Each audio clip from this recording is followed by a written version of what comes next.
తెలువన్ health ప్రేక్షకులకు నమస్కారం. ఇవాళ మనతో పాటు అన్నం సుబ్రహ్మణ్యం గారు ఉన్నారు. Senior psychologist. సార్ నమస్తే సార్. నమస్కారం అండి. ఒకప్పుడు అంటే ఒక 10 ఏళ్ళు, 20 ఏళ్ళు ఇలా ముందుకెళ్తే ఎగ్జామ్స్ అనగానే చాలా భయపడుతుండేవాళ్ళు. అప్పుడు భయానికి, ఇప్పుడు భయానికి ఏమైనా చేంజెస్ వచ్చాయా? అప్పుడు ఎగ్జామ్స్‌కి, ఇప్పుడు ఎగ్జామ్స్‌కి, అప్పుడు పిల్లల మైండ్‌సెట్‌కి, ఇప్పుడు పిల్లల మైండ్‌సెట్‌కి మీరేమైనా తేడాలు ఏమైనా గమనించారా సార్? మనము కొన్ని చేంజెస్ అయితే చూడొచ్చండి. ఎస్పెషల్లీ సిటీ వాతావరణంలో అండి. ఈ సిటీ వాతావరణంలో ఏమవుతుందంటే ఎక్కువ మంది పేరెంట్స్ పిల్లల్ని చాలా గారాబంగా పెంచుతున్నారండి. ఓకే, చాలా గారాబంగా పెంచుతున్నారు. ఈ గారాబంగా పెంచడం వల్ల ఏమవుతుందంటే వీళ్ళు ఈజీ హ్యాపీ లైఫ్కి అలవాటు పడుతున్నారు. చక్కగా రెడీ అవ్వటమో, స్కూల్కి వెళ్ళటమో, ఓకే, స్కూల్ నుంచి వచ్చిన తర్వాత చక్కగా టీవీ చూసుకోవటమో, ఈ స్మార్ట్ ఫోన్ చూసుకోవటమో వీటికి అలవాటు పడి ఎక్కువ రిలాక్స్ అయిపోతుంది. చదవట్లేదు. ఆ పేరెంట్స్ కూడా మరి చదువు అని చెప్పట్లే కొంతమంది. ఈ సిటీ ఎన్విరాన్మెంట్ వాళ్ళు చదువుకుంటారని, లేకపోతే వీళ్ళ పనిలో బిజీగా ఉండి వీళ్ళిద్దరు జాబ్ చేయటం ఏదో ఉంటుంది కదా. ఎప్పుడైతే వీళ్ళు ఈ విధంగా గారాబంగా పెంచుతారో సడన్గా గట్టిగా చెప్పలేరండి. గట్టిగా చెప్పారంటే వాళ్ళు ఎదురు తిరుగుతారు.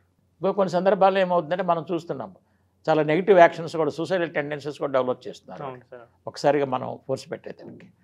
ఇప్పుడు ఏమైందంటే ఇతనికి ఈజీ హ్యాపీ లైఫ్కి అలవాటు పడి పరీక్ష ఉంటే ఏంది, ఇప్పుడు ఆస్తి ఏంది, రాయిపోతే ఏమవుద్ది, ఓకే, ఆల్రెడీ మన పేరెంట్స్ కావాల్సినంత సంపాదించారు, అంతే కదా, లైట్ మెంటాలిటీ వచ్చేస్తుంది. ఒకసారి ఒక అతను నా దగ్గర తీసుకొచ్చారు కౌన్సిలింగ్ కోసం.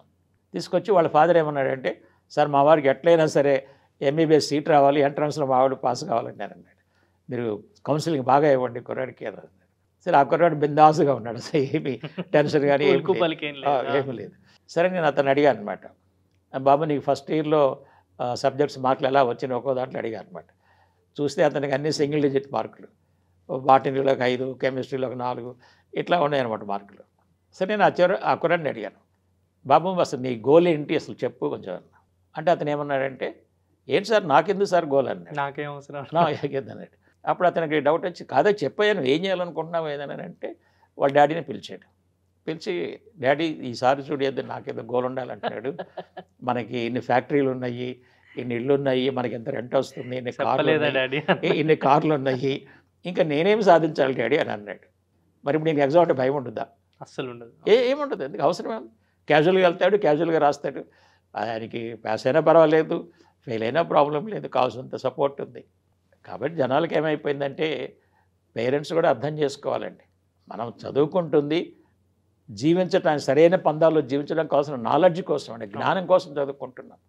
అంతేగాని ఆస్తులు అంతస్తులు సంపాదించడం కోసం చదువుకోవట్లేదు. అవన్నీ ఆటోమేటిక్గా వస్తాయి.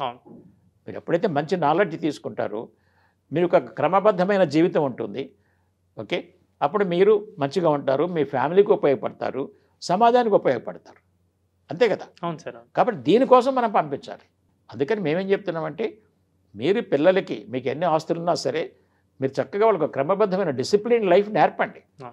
అతను చక్కగా ప్రతిరోజు రెగ్యులర్గా కాలేజీకి వెళ్ళాలి, స్కూల్కి వెళ్ళాలి, రెగ్యులర్గా చదువుకోవాలి, మీరు హెల్ప్ చేయండి, ఓకే, నాలెడ్జ్ యొక్క ఇంపార్టెన్స్ చెప్పండి వాళ్ళకి. అంతేగాని మన దగ్గర ఇంత ఆస్తులు ఉన్నాయి, కొంతమంది చెప్తుంటారు మావాడు జస్ట్ పాస్ అయితే చాలు సార్, కొద్దిగా అంటే చెప్పండి సార్ మావాడు జస్ట్ పాస్ అయితే ఏంటి ఉపయోగం, అవునగా చెప్పండి. ఫెయిల్ అయినా జస్ట్ పాస్ అయినా ఏం పెద్ద తేడా రాదు, ఆ సంగతి తెలియట్లే వాళ్ళకి. ఓకే, మేమేం చెప్తామంటే యాక్చువల్గా చెప్పాలంటే ప్రతి స్టూడెంట్ దగ్గర ఇన్ఫినిట్ బ్రెయిన్ పవర్ ఉందండి. ఆ పవర్ ఎలా ఉపయోగించుకోవాలంటే మేము కౌన్సిలింగ్లో నేర్పుతాం అనమాట. నేర్పితే ప్రతి స్టూడెంట్ కూడా మంచిగా పెర్ఫామ్ చేయొచ్చు, మంచి నాలెడ్జ్ సంపాదించుకోవచ్చు అండి. అంటే ఇప్పుడు అప్పటి పిల్లలకి ఇప్పుడు పిల్లలకి చాలా డిఫరెన్సెస్ వచ్చుంటాయి అంటారు మైండ్ సెట్లో కానీ. అంటే ఎక్కువగా ఇది సిటీ ఎన్విరాన్మెంట్లో చాలా మార్పులు వచ్చినాయండి. కొంచెం ఈజీగా తీసుకుంటారండి. ఎగ్జామ్స్ అనేది పెద్ద సీరియస్గా తీసుకోవటం.